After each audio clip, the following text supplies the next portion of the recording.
this goes well beyond the music. This reaches into the neighborhoods. Yeah. This is Music, subplanetary. It's what what we represent. How many times have you used the expression "party like a rock star"? Who do you think they're talking about? Diamond Dave, of course. Diamond Dave is here. And if you've ever been lucky enough to have a young lady say "fuck me like a rock star," who did she want you to fuck her like? Diamond Dave. David Lee Roth. Hey mom, I'm an adjective. That shit is rock star. Oh my God. You know one rumor I've heard in the industry, I've been rolling around the industry stealing music and shit like that. I remember there was a rumor that, Jay-Z tried to call you guys to do like a record. Was that ever like real? The way he did it with Linkin Park? Yeah, like the way he did Linkin Park. I already tried to do a collabo with you guys. Maybe. You know what? There was something that Jay-Z was circling around a million years ago, kind of a thing. We're always open to that. Out of all the touring, you ever had guys like come up to you, you fucked my girl in this tour? You ever had those kind of jealous ex-husbands or? Yeah, and it's usually followed. Well, at least it was you. Gangsta, yeah. Oh yeah. Do guys come up to you and ask you to have sex with their women? That has happened occasionally. Has happened. Oh yeah, the voyeur. That has to be when the Gigolo song came out. The Burt Reynolds role from Boogie Nights. I like to watch. No, you can't watch, kid. Nah, get out of here. That is so weird. Oh, people, they want to act out their dreams and fantasies. How does it feel? Like, I know you're watching the music shit out there. You see Lil Wayne dressing like you guys, man. How does that feel? Like he has like really the tight, like he has the spandex on. Like, sure. He's going hard. I call it tactical spandex, which sounds like a band at Coachella. But would you ever think about, because hip hop is a culture that's very anti like weird shit, but these guys are out the box like the last couple of years. What makes a rock star? Let's go around the room. What makes something rock star? Super different, out of here, out of control, and how do you get to that? Confidence. Nobody wants to wear the clothes I wear on stage, but you wish you had the confidence to do it. That's crazy. You might not want to be like Lil Wayne. You might not want a single tattoo, but you wish you had the confidence to do it. That's crazy. And confidence is what makes something rock star. It's not your haircut. It's not how much money you have. It's not what you wear. It's the amount of confidence that you have to just get up and dance, to sing. I always wanted to understand that, because I would always think that my nuts would be out. Like, you never thought about that? Confidence. I don't know. Confidence. Doesn't matter what you wear. Doesn't matter what part of town you follow. Don't go out and buy some. I'm coming in next week, all week in the office with that shit on. Speaking of Lil Wayne, how did you escape August of 1985, that whole era? How did you escape? Lil Wayne's got how many kids now? Oh my God, like 6 maybe? Well, how did you escape not having kids all over the place? I almost had kids twice, That's we it? had a gal who took care of it. No, my father's a surgeon. I always used a rubber. Come on. Wow. That's a Crazy. given. My first job out of high school was a surgical tech in surgery in the emergency room, working nights in East L.A. So coming from a medical background as well as anything else, you bet we're aware of that. That was... There was condoms out back then? There was no condoms out back then. No, totally. The condoms back then were like 80s? raincoats for real. Like, they were like Trojans, and Chic was the one, And then when Magnum came out, you made sure to leave those on the table, just fronting. When you had the girls take care of it, were you famous then? Oh, long before we made our first record, because when you're playing clubs and doing 5 45-minute sets a night, then you're the alpha right there. Right. That is your domain, and you're focused on that. You're not thinking, wow, I can't wait until we make records. You are the king of clubs, and we played 5 nights, 6 nights a week if we were lucky, 5 45-minute sets a night. And your dressing room was the pickup truck. You'd borrow the pickup truck from Bobby Hatch down the street and park that behind the club, and that was the dressing room. You follow? What? And I remember nights, standing in places with names like Smoky Stovers or Barnacle Bills, and these are beer clubs by the pitcher and shit. Wow. And sitting and, the cops are coming, and you jump up out of the back of the pickup truck where you put a mattress, right? And I remember the girl was so drunk, I jumped on stage. The stage is about as tall as this. It's 3 feet tall. And you jump on stage, and she's dancing in front for the last 3 sets of the night, and it's only towards the end. I'm drunk too. Just before I realized she's got her pants on backwards. Get the fuck out of here. Are you serious? It's like a train wreck. I'm serious. Oh, man. I can imagine how many boobs they saw on the road. That boobs must have been endless, yo. Like, you guys started the the flashing. Well, we the call boom. it tits and pits. Yeah. And that's what you look for in the audience is, when it's all hands up. Wow. It's Get the fuck tits outta and pits. That's what you see all the way back to the end of the garden. Hopefully and the then pits were shaved. if you can get her backstage, then you get rid of the pits and just deal with the tits. Tits and pits. Yeah, we gotta start that shit over, man. Lil Wayne can have the pass, but we starting tits and pits, Yeah. baby. We got the confidence for tits and pits. I wonder what Who Kid's gonna like.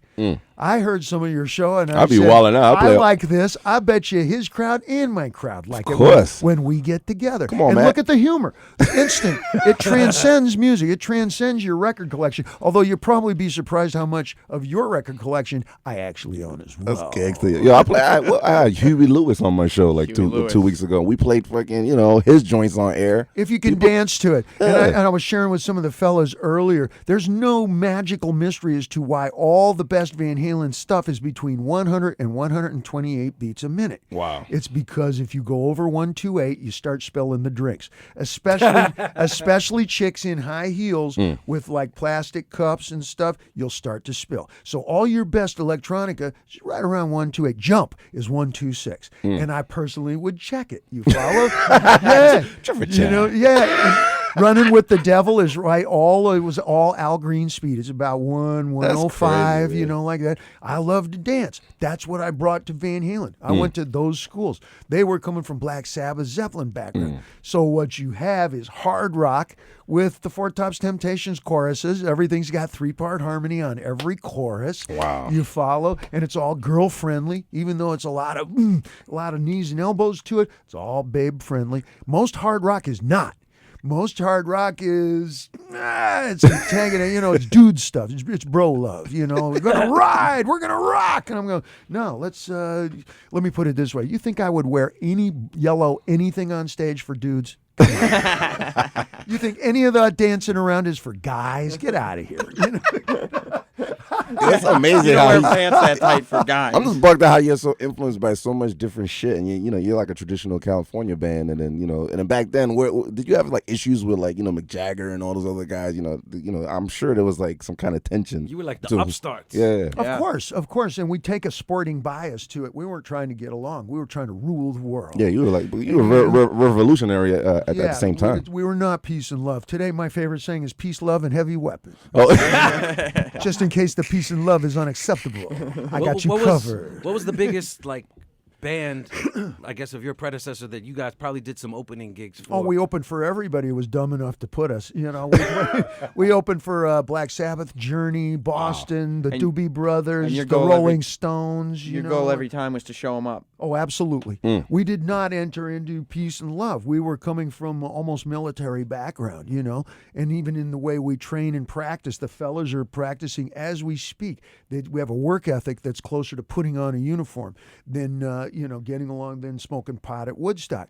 And we would take, like the big bands up at the Savoy Ballroom in the 1930s, you have a cutting contest. Chick Webb Big Band versus the Benny Goodman Big Band. And they would all play the same songs. No. Oh, yeah. Same 10 songs. Your arrangement versus my arrangement. Well, who do you always Like think? a clash or something, man. Oh, Like, totally. Y'all were Jamaican back then. And it was, a battle of the bands. That's how it was depicted. Wow. A cutting contest. And we were not hippies. We were not Woodstock.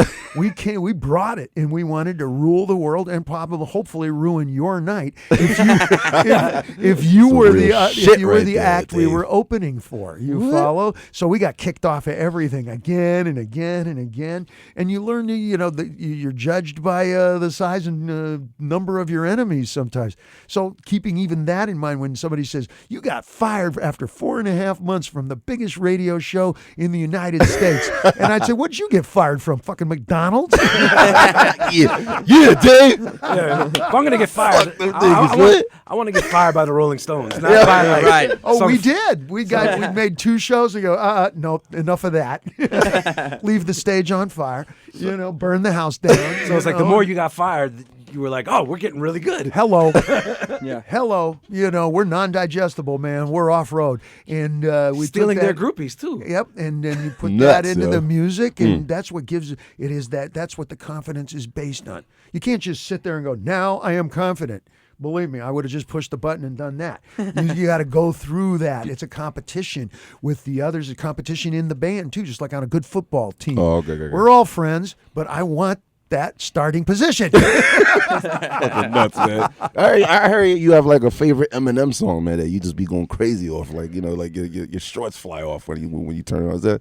Is there a favorite Eminem song there? Just about any Eminem song, but the one with Dre, okay? Oh, where they're sitting Dre. in the car, you know, and they're nodding, and so, except that groove is kind of like the groove we used to play in the clubs.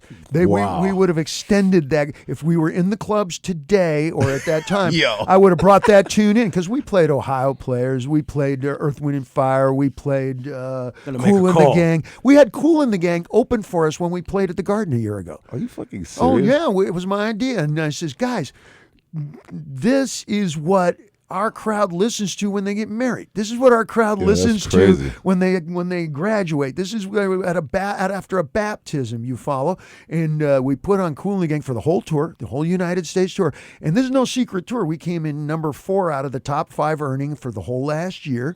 Yeah, okay? motherfucker. We played Take two, that, yo. 2 sold out nights at the Garden, and Woo! we had Cool and the Gang open. And man, you should have seen that crowd goes nuts because every single song, you know, the rock dames are going, oh, I love this song, and yanking truck drivers up out of their seat. And everybody Nah, was get dead. out of here. Oh, Truck my drivers, God. son? Nah. In Detroit, they pushed all the chairs to the back of the room, and it's like the best house party before the band comes Yeah, out. that's gangster, yo. Woo! Now Whoa, they're opening what? for Kid Rock. Yo. He came down and saw it. He said, hey, I got a different crowd than Van Halen, and hired him to do his gig as well. So Yo, we gotta get some Man. cocaine or something. Man. I'm so hyped right now, man. I don't even do drugs, man. Damn, man.